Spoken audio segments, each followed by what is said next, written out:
Hello, it's Tuesday, the 25th of January 2022, and this week's articles are: Google details 2 zero-day bugs reported in Zoom clients and MMR servers.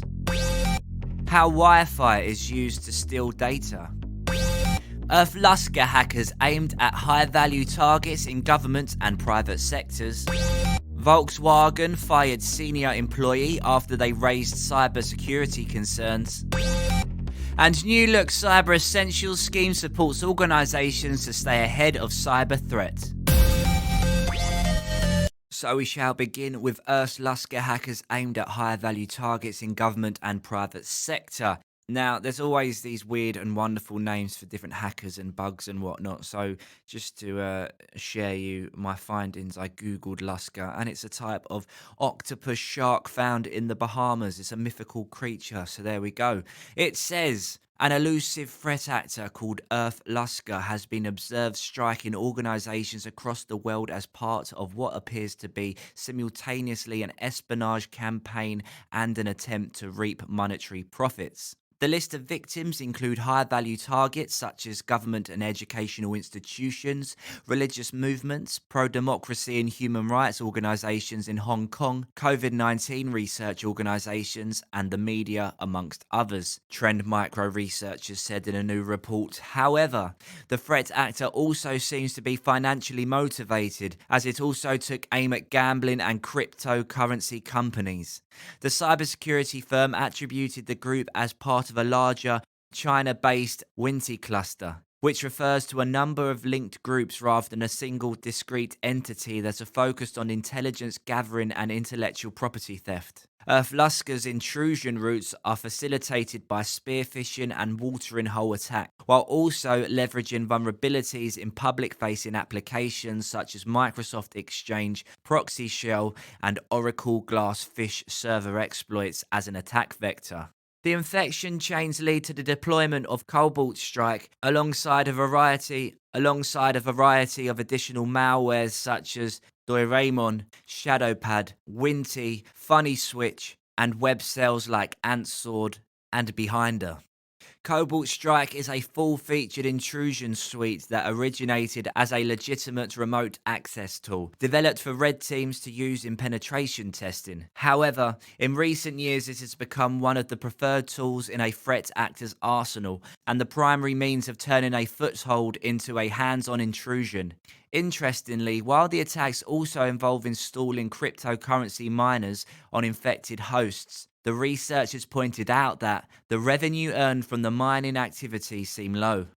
Telemetry data gathered by Trend Micro revealed that Lusca staged attacks against entities that could be of strategic interest to the Chinese government, including gambling companies in mainland China, government institutions in Taiwan, Thailand, Philippines, Vietnam, United Arab Emirates, Mongolia, and Nigeria. Educational institutions in Taiwan, Hong Kong, Japan, and France. News media in Taiwan, Hong Kong, Australia, Germany, and France. Pro-democracy and human rights political organisations and movements in Hong Kong. COVID-19 research organisations in the US. Telecom companies in Nepal. Religious movements that are banned in mainland China, and various cryptocurrency trading platforms.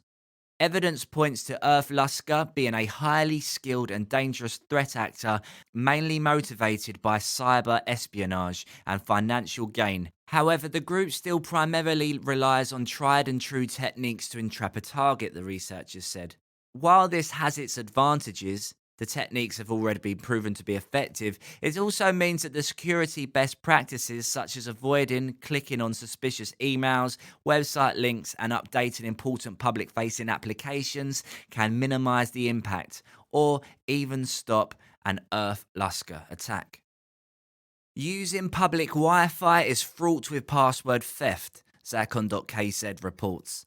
According to RIA Novosti, which is the Russian news outlet, the same password on different resources increases the likelihood of an account being hacked. And using a public Wi-Fi network when logging into an account is fraught with password interceptions by attackers. Hacking an account is easy if it is protected by a weak password. At the same time, the probability of successful hacking increases significantly if the password was previously used to enter other accounts. Attackers use databases of leaked passwords from other services to try to enter the required one. In addition, they use special programs that sort out password options. The simpler the password, the more likely and faster the hack. That quote was from Director of Solar Imright Center, Dmitry Bonda. Insecure storage of passwords can also lead to hacking. If the data is located in unprotected devices or their browsers, then passwords can be stolen using malware. It is not uncommon for passwords to be intercepted from pages on social networks when the account owner logs into it using public, unsecured Wi-Fi networks. Another common scam is sending an email asking you to change your password for security reasons. The expert recommends creating complex, long and unique passwords from letters of different registers, numbers and symbols, the combination of which has never been used anywhere before. At the same time, you can store passwords on digital media only if they are protected by antivirus programs. You should carefully study letters and web pages that require you to enter credentials. They may be fake. Under no circumstances should you sign into important accounts using public, unsecured Wi-Fi hotspots. You need to set up an account login through two-factor authentication. The first factor may be the password, and the second factor, the code from SMS, which will be sent to the phone number linked to the account. Even if the password leaks into the hands of an attacker, it will not be enough to enter the account. Community administrators sometimes neglect this rule since the account is tied to one phone number, as a result of which it can be difficult for other moderators to log into it. Each public administrator must have their own login account. If for some reason there is only one account for administrators, then one-time passwords must be used for access. And the source for that is from zacon.kz. Pretty standard, straightforward stuff, but always good to refresh ourselves on the basics. And an interesting point about community passwords, as sometimes there's some sloppy common practice that can be improved upon very easily. A senior Volkswagen employee was dismissed weeks after raising the alarm about alleged cybersecurity vulnerabilities at the carmaker's payment arm, which is soon to be majority owned by JP Morgan. The manager alerted bosses in September 2021 to concerns that VW's system in the region was open to fraud following an attempted cyber attack, and maintained that $2.6 million sitting in the company's accounts could be stolen, according to documents seen by the Financial Times. The staff member, who also told superiors that VW could face regulatory action if the vulnerabilities were not addressed, was then fired in October.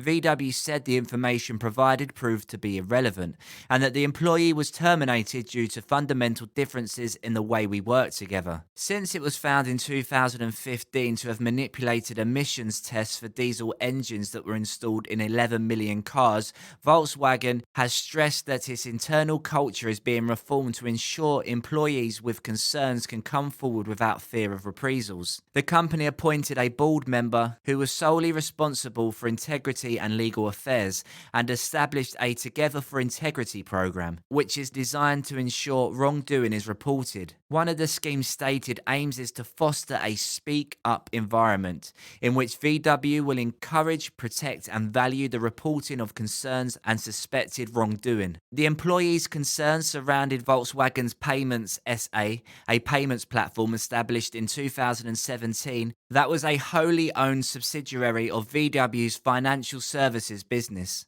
which provides financing to dealers and customers.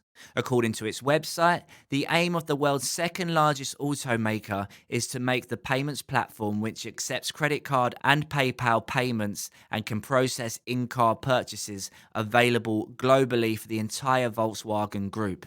including car and truck brands such as Audi, Porsche, and Scania, as well as local subsidiaries and importers. The system has already been used to accept deposits for pre-orders of VW's flagship electric models. On September 8th, JP Morgan announced it would buy a 75% stake in Volkswagen Payments SA, which is based in Luxembourg, to meet evolving customer expectations in the auto space and beyond. Later that month, the VW employee told bosses that they were concerned about the risk posed by what they called a fraud event that had taken place 3 days after JP Morgan's announcement. On September 11th, according to the international communications seen by the Financial Times. "We need to have some kill switches to limit the damages to these sorts of attacks," the person wrote, adding that they expected more hacking attempts to be made. VW said there was no case of fraud. The company added, "As a matter of principle, we follow up all safety information from our employees immediately and conscientiously."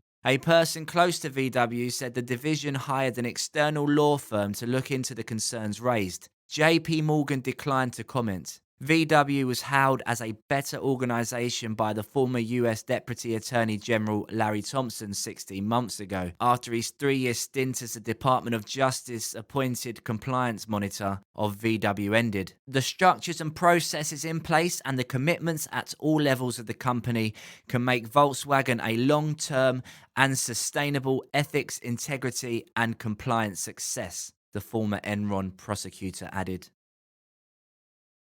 New Look Cyber Essentials scheme supports organisations to stay ahead of the cyber threat. Organisations in the UK are set to benefit from a refreshed government-backed scheme which supports them to protect against the majority of cyber attacks, including ransomware. Cyber Essentials, which is developed by the NCSC, a part of GCHQ, and delivered by IASME, a certification scheme that supports organisations of all sizes to guard against online threats and demonstrate a commitment to cybersecurity to customers and stakeholders.